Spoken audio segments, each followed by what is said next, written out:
Hello everyone, നമ്മളിപ്പോൾ പുതിയ Tata punch EV ആണ് ഓടിച്ചുകൊണ്ടിരിക്കുന്നത്. ആസ് യൂഷ്വൽ നിങ്ങൾ കുറേയധികം പ്രൊമോഷണൽ വീഡിയോസും കാര്യങ്ങളൊക്കെ കണ്ടിട്ടുണ്ടാവും. പഞ്ചിൻ്റെ 5 ഗുണങ്ങൾ എന്നൊക്കെ പറഞ്ഞിട്ട് ഒരുപാട് വീഡിയോസൊക്കെ ഇറങ്ങിയിട്ടുണ്ട്. ഈ ഒരു വണ്ടിയുടെ കോസ്റ്റ് കട്ടിങ്ങിനെ പറ്റി പറഞ്ഞുകൊണ്ട് നമുക്ക് തുടങ്ങാം. കുറേയധികം ഭാഗത്ത് ടാറ്റ കോസ്റ്റ് സേവ് ചെയ്തിട്ടുണ്ട്. അത് വളരെ ഒബ്വിയസുമാണ്, എന്നാൽ കുറേ ഭാഗങ്ങളിലൊക്കെ ഹിഡനുമാണ്.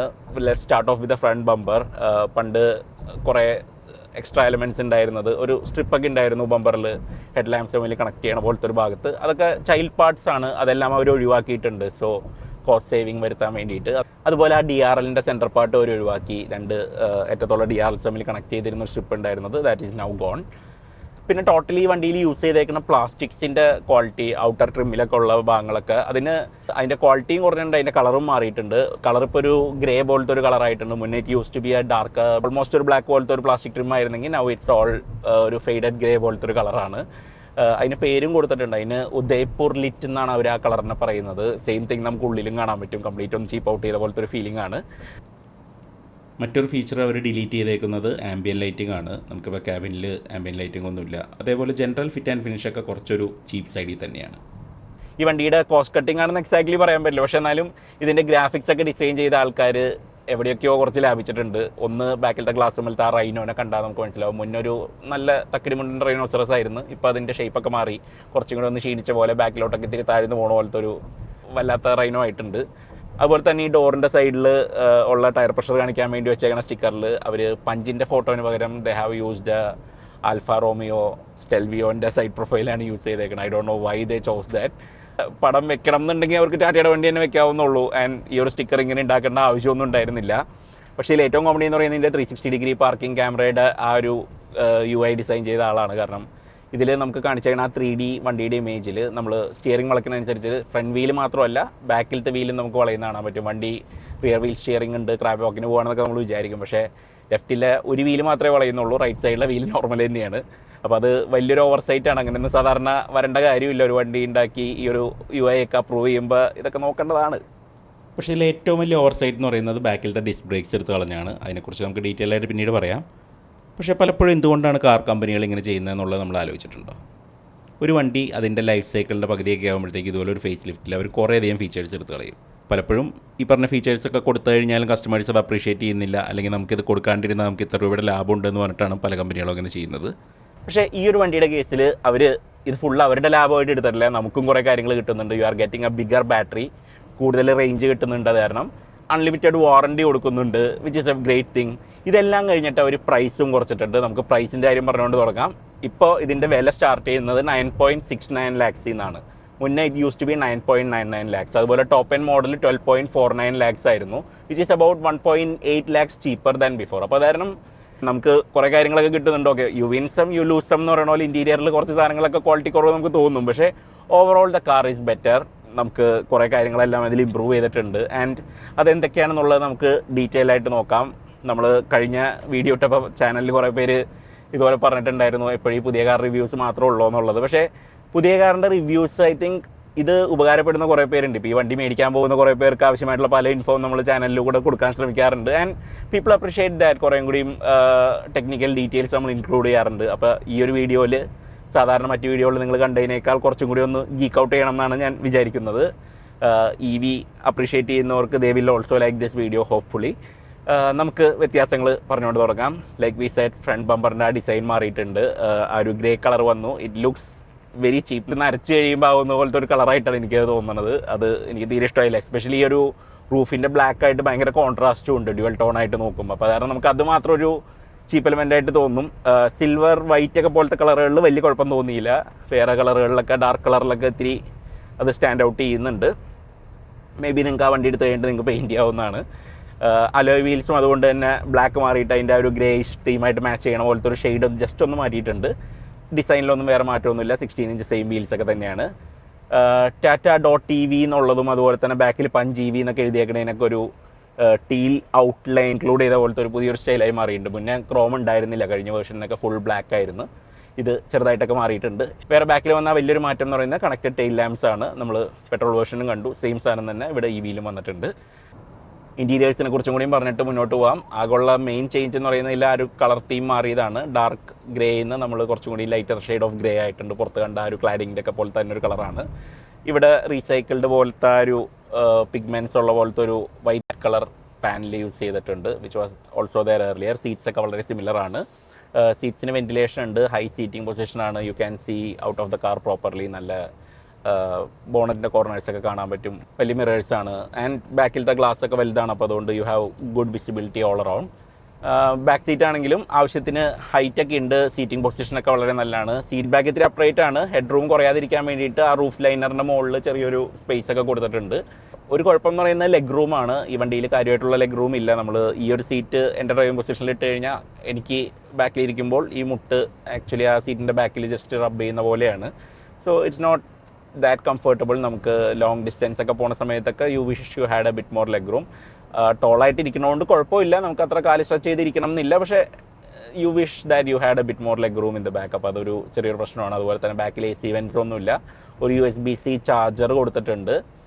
Boot is around 366 litres. അതുപോലെ ഫ്രണ്ടിൽ ചെറിയൊരു ഫ്രണ്ട് സ്പേസും കൊടുത്തിട്ടുണ്ട്. ചാർജറൊക്കെ സ്റ്റോർ ചെയ്യണമെങ്കിൽ വെക്കാം. അതിലൊരു 15 ലിറ്റർ സ്പേസേ ഉള്ളൂ. ആൻഡ് 5 കിലോ വെയിറ്റ് ഉള്ള സാധനങ്ങളൊക്കെ വെക്കാൻ പറ്റുള്ളൂ. But you have that. ഉള്ളിൽ വേറൊരു മാറ്റം എന്ന് പറയുന്നത് ഈ പവർ വിൻഡോ സ്വിച്ചസ് ആണ്. പണ്ട് പ്രോപ്പർ സ്വിച്ചസ് ആയിരുന്നു, ഇപ്പോൾ ഇതൊരു ചെറിയൊരു സ്റ്റോക്ക് പോലെ ആക്കിയിട്ടുണ്ട്. അത്ര യൂസർ ഫ്രണ്ട്ലി അല്ല. നമ്മൾ പലപ്പോഴും അവിടെ ഇരിക്കുമ്പോൾ അറിയാണ്ട് കൈയൊക്കെ തട്ടിയിട്ട് ഗ്ലാസ് ഇത്തിരി താഴ്ന്നൊക്കെ പോകുന്നുണ്ട്. നമ്മൾ ശ്രദ്ധിക്കില്ല, അത് കൈ ഇങ്ങനെ വെക്കണ പോയിന്റിൽ കൈൻ്റെ അറ്റം കൊണ്ട് അത് സ്വിച്ച് ആണെങ്കിൽ നമുക്കറിയാം, സ്വിച്ച് ആണെന്ന് വിചാരിച്ചിട്ട് നമ്മൾ അങ്ങനെ ഓപ്പറേറ്റ് ചെയ്യുള്ളൂ. പക്ഷേ ഇതിൽ നമുക്ക് പലപ്പോഴും ആ ഒരു മിസ്റ്റേക്ക് വരാറുണ്ട്. ഡിസ്പ്ലേസ് ഒക്കെ ഓൾമോസ്റ്റ് സെയിം ആണ്. നമുക്ക് 2 10.25 ഇഞ്ച് സ്ക്രീൻസ് വരുന്നുണ്ട്, 1 for the driver and 1 for this infotainment.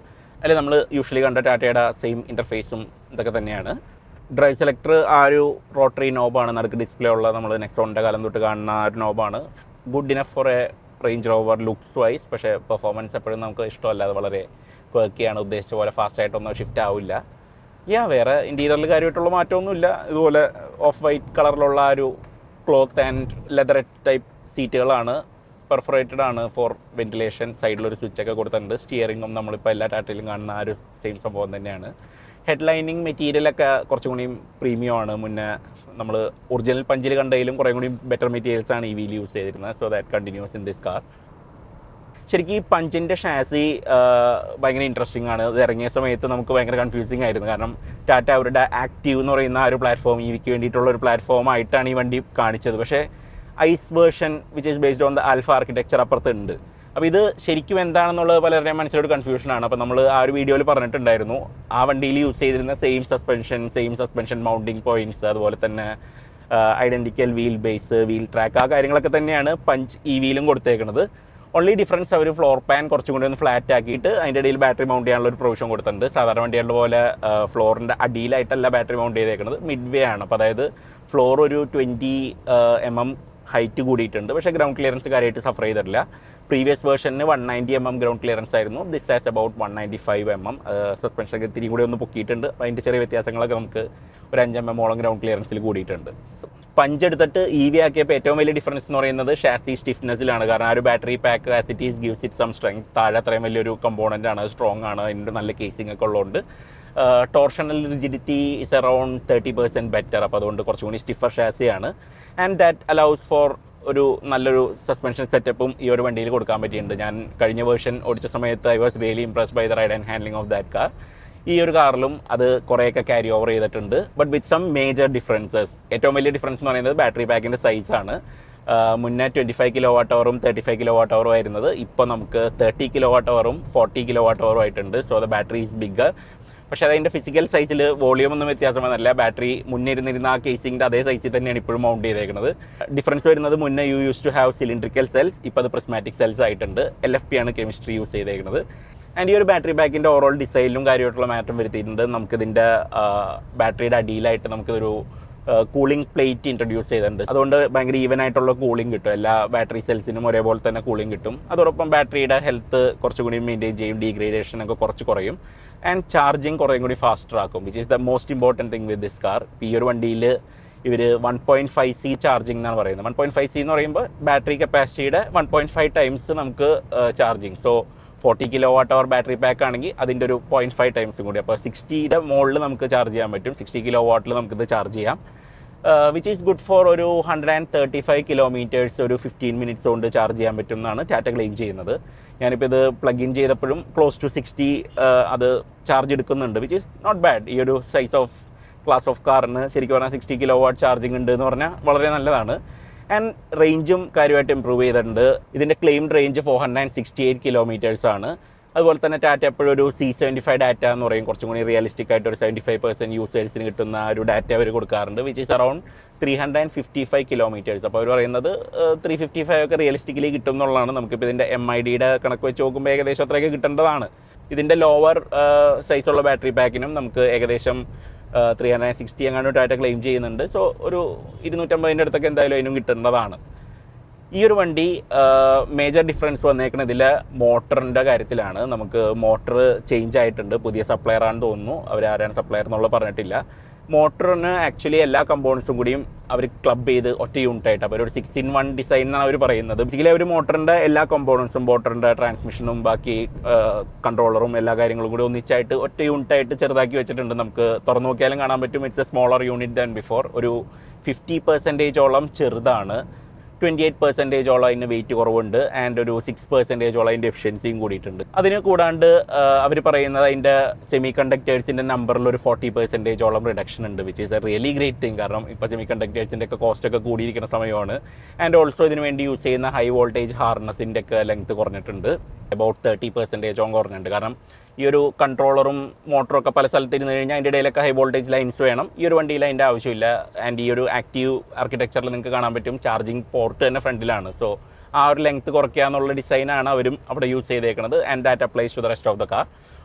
Also ഓരോ കമ്പോണൻസ് തമ്മിലുള്ള കണക്ഷൻ അതും ഒരു 30% കുറഞ്ഞിട്ടുണ്ട്. അതായത് പല പല കമ്പോണൻസ് തമ്മിലുള്ള connection, which is where usually reliability issues ഒക്കെ വരുന്നത്, അത് 30% കുറഞ്ഞുകൊണ്ട് നമുക്ക് വിചാരിക്കാം ഇതിൽ കുറച്ചുകൂടി റിലയബിലിറ്റി ബെറ്റർ ആയിരിക്കും എന്നുള്ളത്.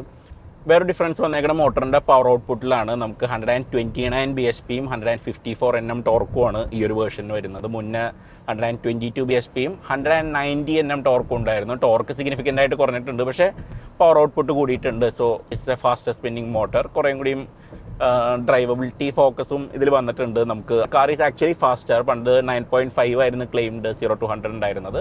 Now it's around 9 seconds. Power ഡെലിവറിയും കുറച്ച് മാറിയിട്ടുണ്ട്, കുറച്ചും കൂടി ഒന്ന് സ്മൂത്തർ ആയിട്ടുണ്ട്. ലൈക്ക് മുന്നേ കുറച്ച് ജേർക്കി ആയിട്ട് തോന്നിയിരുന്ന കുറച്ച് ഭാഗങ്ങളൊക്കെ കുറേയും കൂടി ഒന്ന് ബെറ്റർ ആയിട്ടുണ്ട്. സ്റ്റിൽ ഒരു EVക്ക് വേണ്ട അത്രയും അബ്രപ്റ്റ് ആയിട്ടുള്ള പവർ ഡെലിവറി അല്ല. ഈ ഒരു പഞ്ചിൽ നമ്മൾ ആദ്യം ഓടിച്ചപ്പോഴും നമുക്ക് തോന്നിയിരുന്നു 122 bhp ഫാസ്റ്റ് ആയിട്ട് നമുക്ക് തോന്നില്ല. The car has been slightly dull down. മിക്കവാറും യൂസേഴ്സിനൊക്കെ വേണ്ടിയിട്ട് കുറച്ചും കൂടി ഒന്ന് ഫ്രണ്ട്ലി ആക്കിയതായിരിക്കാം. ഡ്രൈവ് മോഡ്സ് ഉള്ള സ്ഥിതിക്ക് സത്യം പറഞ്ഞാൽ സ്പോർട്ട് വേണമെങ്കിൽ മാക്സിമം അഗ്രസീവ് ഒക്കെ ആക്കാം, അല്ലെങ്കിൽ ഒരു ഹിഡൻ മോഡൊക്കെ വേണമെങ്കിൽ ടാറ്റയ്ക്ക് കൊടുക്കാം. മേ ബി ലേറ്റർ അവർ കൊടുക്കുമായിരിക്കും. But it's really easy to drive. നമുക്ക് വേണ്ടത്ര പെർഫോമൻസ് ഒക്കെ ഉണ്ട്. And if I leave it in sport, adequate power ഉണ്ട്. നമ്മളൊന്ന് ആക്സിലേറ്റർ കൊടുത്തു കഴിഞ്ഞിട്ടുണ്ടെങ്കിൽ ക്വിക്ക് ആയിട്ടൊരു ഓവർടേക്കിംഗ് ഒക്കെ വേണമെന്നുണ്ടെങ്കിൽ the car is really up to it. And the speed just keeps on coming. നമുക്ക് ഇറ്റ്സ് റിയലി ഫാസ്റ്റ്. ആൻഡ് നമ്മൾ ക്വിക്കായിട്ട് ഒന്ന് ആക്സിലേറ്റ് ചെയ്യുന്ന സമയത്തൊക്കെ ചെറിയൊരു വീൽ സ്പിന്നൊക്കെ നമുക്ക് കേൾക്കാൻ പറ്റും. ഇതിൽ യൂസ് ചെയ്തേക്കുന്ന ടയേഴ്സ് അപ്പോളോ ആംപീരിയോൺ എന്ന് പറയുന്ന ടയേഴ്സാണ്. EV സ്പെസിഫിക് ടയേഴ്സാണ്. ലോ റോളിംഗ് റെസിസ്റ്റൻസിന് വേണ്ടി ഉണ്ടാക്കിയതാണ്. പക്ഷേ നമ്മൾ പെട്ടെന്ന് ആക്സിലേറ്റ് ചെയ്യുന്ന സമയത്തൊക്കെ ചെറുതായിട്ടൊന്ന് ഗ്രിപ്പ് പോകുന്നതും നമുക്കൊന്ന് ലോ ഗ്രിപ്പ് സർഫസുകളിലൊക്കെ വീൽ സ്പിൻ ചെയ്യുന്നതൊക്കെ നമുക്ക് മനസ്സിലാവും. 195 60 16 ടയർ സൈസ്. പഞ്ച് EV അതിൻ്റെ പെട്രോൾ കൗണ്ടർ പാർട്ടായിട്ട് ഏകദേശം 325 kilos ഹെവിയർ ആണ്. അപ്പോൾ അതുകൊണ്ട് അത് അക്കൗണ്ട് ചെയ്യുന്ന പോലത്തെ സസ്പെൻഷനാണ് ഇതിന് യൂസ് ചെയ്തേക്കുന്നത്. And it's really up to the job. Plus ഞാൻ നേരത്തെ പറഞ്ഞ പോലെ ആ ഒരു ഷാസി റിജിഡിറ്റി ഒക്കെ ഉള്ളതുകൊണ്ട് it's A really well sorted car in terms of ride and handling. Ride ശരിക്ക് അത്ര സോഫ്റ്റ് ഒന്നല്ല, ഒരു ഫേംനെസ് നമുക്ക് ഫീൽ ചെയ്യും. പക്ഷേ it's not to the point where it's harsh. നമ്മളൊരു യൂറോപ്യൻ കാറിൻ്റെ ഒക്കെ പോലെ ഒരു സ്കോഡ ഫോക്സ് വാഗൻ്റെ ഒക്കെ വളരെ നല്ല സോർട്ടഡ് ആയിട്ടുള്ള ഒരു ഷാസി പോലത്തെ ഒരു ഫീലിംഗ് ആണ് നമുക്കത് ഓടിക്കുന്ന സമയത്ത് കിട്ടുക. And I really like this balance. വളരെ സോഫ്റ്റ് ആയി കഴിഞ്ഞാൽ ഓടിക്കാൻ വലിയ രസമൊന്നും ഉണ്ടാവില്ല. This gives you enough confidence. നമുക്കൊരു ചെറിയൊരു ഫേംനെസ് നമുക്ക് തോന്നും, പക്ഷേ you get used to that in no time. അപ്പോൾ അതുകൊണ്ട് വലിയ ബുദ്ധിമുട്ടൊന്നുമില്ല. And handling is also really good. നമുക്ക് സ്റ്റിയറിംഗിലൊക്കെ ആവശ്യത്തിനുള്ള ഫീഡ്ബാക്ക് ഒക്കെ ഉണ്ട്. And it can dart between cars. Like ഒരു ചെറിയ വണ്ടിയാണ്, ബേസിക്കലി ഭയങ്കര കോമ്പാക്ട് ഫുട് പ്രിൻ്റ് ആണ്. This measures about 3.8 meters. അതുപോലെ തന്നെ 1.74 meter ഒക്കെ വീതിയുള്ളൂ. അപ്പോൾ അതുകൊണ്ട് ബോഡി റോൾ ഉണ്ട്, because it's A little high of. പക്ഷേ ബാറ്ററി പാക്ക് ഒക്കെ ലോ ആയതുകൊണ്ട് നമുക്ക് ആ ഒരു സെൻറ്റർ ഓഫ് ഗ്രാവിറ്റി താഴെയായിട്ടൊക്കെ തന്നെ നമുക്ക് ഫീൽ ചെയ്യും. സ്റ്റിയറിംഗ് വെയ്യപ്പ് ചെയ്യണ രീതിയും വലിയ കുഴപ്പമില്ല. മുന്നേ ചിലപ്പോൾ ഒരു ഇൻകൺസിസ്റ്റൻസി നമുക്ക് തോന്നിയിരുന്നത്. Somehow it has been sorted. ഇപ്പോൾ ഈ ഒരു വണ്ടി ഓടിക്കുമ്പോൾ വലിയ പ്രശ്നങ്ങളൊന്നും തോന്നുന്നില്ല. എയ്തർ ഇത് വളരെ നന്നായിട്ട് ഉണ്ടാക്കിയൊരു വണ്ടിയാണ്, അല്ലെങ്കിൽ ഇപ്പോൾ എല്ലാ വണ്ടികളും നന്നായിട്ടുണ്ട്. പല വണ്ടികളും പലതരത്തിലാണ് ടാറ്റയുടെ. അപ്പോൾ കാരണം നമുക്ക് എപ്പോഴും തോന്നുന്ന ഒരു കാര്യം അതാണ്. വലിയൊരു ഡിഫറൻസ് വന്നേക്കുന്നത് ബാക്കിലത്തെ ഡിസ്ക് ബ്രേക്സ് പോയതാണ്. മുന്നേ you used to have tons of confidence. നമ്മൾ വളരെ ഫാസ്റ്റായിട്ട് പോകുന്ന സമയത്ത് നമുക്ക് ബ്രേക്ക് ചെയ്യുമ്പോഴൊക്കെ ആ ഒരു നല്ല സ്റ്റോപ്പിംഗ് പവർ ഉണ്ടായിരുന്നു. പക്ഷേ ഈ ഒരു വണ്ടിയിൽ ഇത്തിരി കുറവാണ്. ഞാനിവിടെ ബ്രേക്സ് സ്ലാം ചെയ്യുമ്പോഴും ടേക്സ് എ വൈൽ കുറച്ചും കൂടി ആ ഒരു സ്റ്റോപ്പിംഗ് പവർ കുറവുണ്ട്. ആൻഡ് ബ്രേക്ക് ഫെയ്ഡും ഫീൽ ചെയ്തു. കാരണം 3-4 പ്രാവശ്യമൊക്കെ ഇതുപോലെ സ്റ്റോപ്പ് ചെയ്ത സമയത്തൊക്കെ വേണ്ടത്ര ബ്രേക്കിംഗ് ഫോഴ്സ് ഇല്ലാത്തതിൻ്റെ ഒരു ഫീൽ ഉണ്ട്. എസ്പെഷ്യലി ഇത്രയും വലിയൊരു ബാറ്ററി പാക്കൊക്കെ ആകുമ്പോൾ അതിൻ്റെ വെയിറ്റും കൂടി നമ്മൾ കൗണ്ട് ചെയ്യണം. അപ്പോൾ അതുകൊണ്ട് ബെറ്റർ സ്റ്റോപ്പിംഗ് പവർ അവരൊന്ന് ആലോചിച്ച് കൊടുത്തതാണ്. പക്ഷേ ഈ ഒരു സെഗ്മെൻറ്റിൽ പിന്നീട് ടാറ്റ അത് വേണ്ടെന്ന് തീരുമാനിച്ചു. അപ്പോൾ നമ്മൾ ബ്രേക്കിൻ്റെ കാര്യത്തിൽ we took a step back. Braking ബാഡാണ് ശരിക്കും ഈ വണ്ടിയുടെ കാര്യം. അപ്പോൾ അതൊക്കെയാണ് പുതിയ പഞ്ചീവിയുടെ പ്രത്യേകതകൾ. പഴയ വെർഷൻ വെച്ച് നോക്കുമ്പോൾ you are getting a bigger battery, more range, unlimited kilometre warranty, കുറേയധികം കാര്യങ്ങൾ ഇമ്പ്രൂവ് ചെയ്തിട്ടുണ്ട്. It's really nice to drive. വളരെ കോമ്പാക്റ്റ് ആണ്. ഒരു ചെറിയൊരു സ്മോൾ SUV ഫുട് പ്രിൻറ്റിൽ സിറ്റിയിലൊക്കെ ഓടിച്ചടക്കാൻ വളരെ നല്ലൊരു വണ്ടിയാണ്. അപ്പോൾ നിങ്ങൾ ഈ ഒരു സെഗ്മെൻറ്റിൽ ഒരു വണ്ടി വാങ്ങാൻ ഉദ്ദേശിക്കുകയാണെങ്കിൽ നിങ്ങൾ പഞ്ചീവി ആയിരിക്കും അതോ ഇതിൻ്റെ കോമ്പറ്റീഷൻ ആയിട്ടുള്ള മറ്റേതെങ്കിലും വണ്ടി ആയിരിക്കും കൺസിഡർ ചെയ്യുക എന്നുള്ളതൊക്കെ ഒന്ന് കമൻസിൽ അറിയിക്കുക. നമുക്ക് മറ്റൊരു വീഡിയോ ആയിട്ട് വേറൊരു ദിവസം കാണാം. Thanks for watching.